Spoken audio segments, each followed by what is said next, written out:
আজকে আমি রান্না করব এই ইলিশ মাছটা।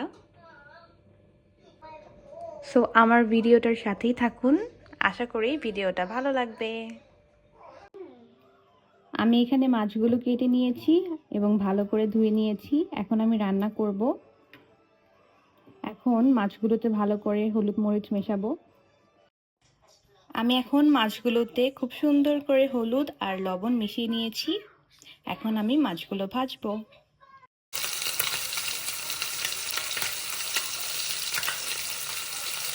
আমি এখানে মাছগুলো ভেজে নিয়েছি, এখন ভুনা করব।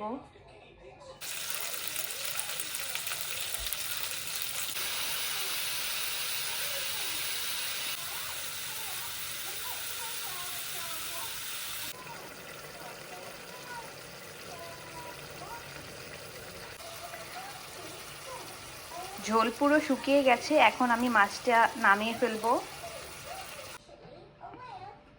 আমার মাছ রান্না রেডি, পরিবেশন করে ফেললাম। আশা করি আপনাদের কাছে ভিডিওটি ভালো লেগেছে। ভিডিওটি ভালো লাগলে অবশ্যই লাইক কমেন্ট করবেন। পরবর্তী ভিডিওর জন্য চোখ রাখুন আমার চ্যানেলটিতে। আল্লাহ হাফেজ।